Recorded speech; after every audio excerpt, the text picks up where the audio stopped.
there. Ambassador Vora, the situation in Myanmar is going to be another hot topic. Ever since the junta's coup recently, that is going to be another hot topic for sure. Now, when we're looking at Myanmar, what role can India essentially play? How do you think India is going to posture itself? Because inside the ASEAN countries as well, Indonesia has taken a different stand, Thailand has taken a different stand, and even as we're talking about this, China is coming up with a new, sort of like a bridge that is going to surpass some international maritime checkposts that's going to cross through the Thailand Gulf. All of that is taking shape. Myanmar, the ASEAN nations themselves, having a divided opinion, and how can India, play a role over here? Your opinion on that? That's a very good question, and it's not easy to find an answer. Well, thank you for asking it. As far as China is concerned, just one issue about the map that they've recently published. If you go by that map, and incidentally, if you look at it carefully, even the moon is part of Greater China. So Chandrayaan-3 should get Chinese permission before landing there, according to the Chinese. The Chinese are not attending this, the ASEAN Plus Summit, so to speak, the ASEAN East Asia Summit. Because Dingling, whatever the fellow's name is, he's very scared that he'll be called out. He's not going for domestic reasons. We all know that. So he's very, very insecure in his own country. He's not going to move anywhere. Even if the ASEAN Plus Summit was being held, or the East Asia Summit was being held in Hong Kong, he would probably not leave Beijing. That's extremely important to remember. And now India has emerged as a counterweight. You've talked to Myanmar. How do you deal with a country which is a member of ASEAN? None of the ASEAN nations have at different times, even in their recent history, been perfect democracies. There's been a coup in Myanmar, yes, and ASEAN is saying, look, you guys better behave. There's been trouble in Cambodia. The ASEAN fellows have been saying, look, you don't do funny things like this. So how do you deal with Myanmar, which is our neighbor, which is effectively our bridge, our link over land to ASEAN? I believe we've taken the right approach. We are dealing with everybody. It's always been our policy that we don't make judgments that this is a good thing or a bad thing for the country. We deal with whichever government is in power. We deal with the people of that country. And we are doing precisely that in Myanmar. The role that India can play is by bringing to bear its moral influence and telling Myanmar, the regime, as we have been doing, that it's time to set your house in order. ASEAN would appreciate this role greatly. They do not trust the role of China at all in Myanmar. We all know what China has been up to, the kind of money they've given, the funny games they are playing. They do not trust the United States, which always comes with a big stick and says, it's my way or the highway. They trust India because they know that we will provide the healing touch, and particularly under Prime Minister Modi.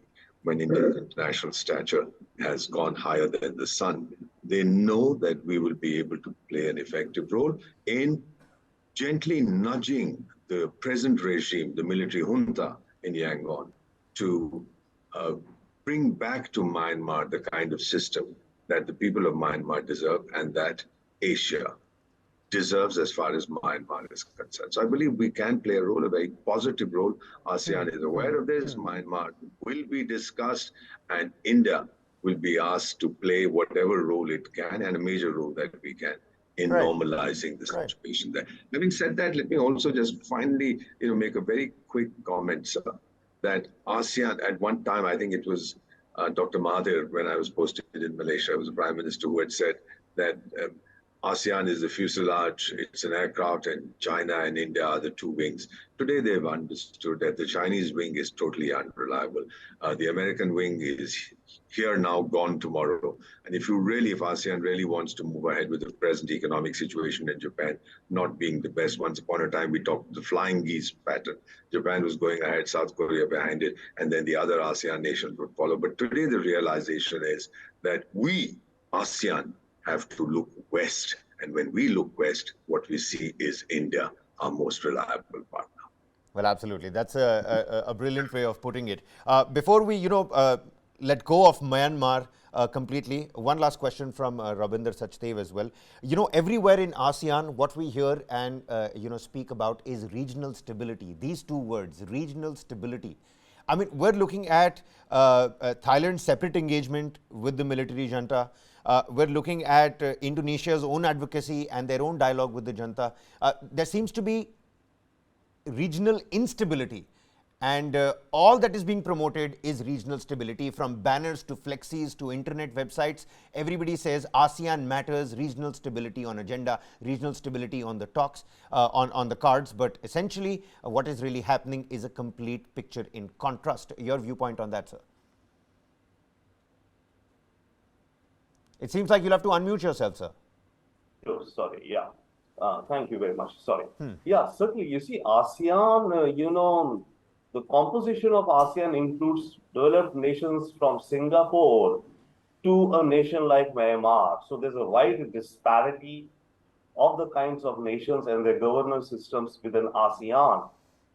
And it has countries which have been dictatorships, which are dictatorships, which are monarchy, semi-monarchy, monarchy, democracy. Look at Thailand, etc., Laos, Cambodia. So there is definitely a question of stability in these countries. The reason being that if these countries are unstable, China is going to be making more and more headways.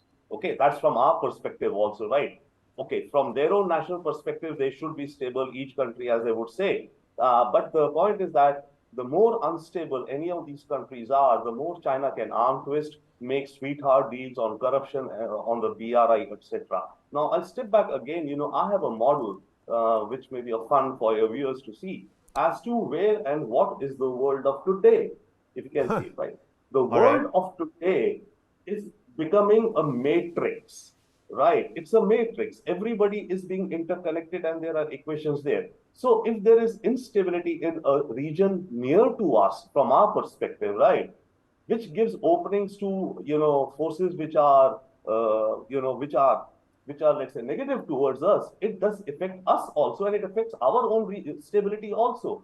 So it's in the interest of the ASEAN nations themselves to have stability, and it's in the interest of friends of ASEAN and neighbors of ASEAN, let's say India, so that there be stability in the ASEAN countries. You were talking about Myanmar. Unfortunately, we see with respect to Myanmar, nobody is playing any role.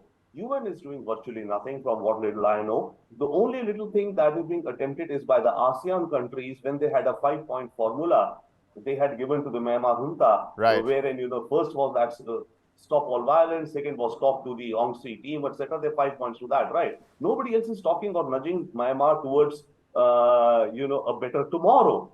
And therein, yes, whatever role India is playing currently or whatever role India can play more would be okay. But India does not want to be overly going on an overdrive with respect to Myanmar because there are sensitivities out there. And it could be seen that India is playing that card because we want to, push off China, which we do, of course. So therefore, ASEAN is the only, grouping which is looking to address the question of Myanmar. Nobody else is. So stability is definitely a huge factor in this region.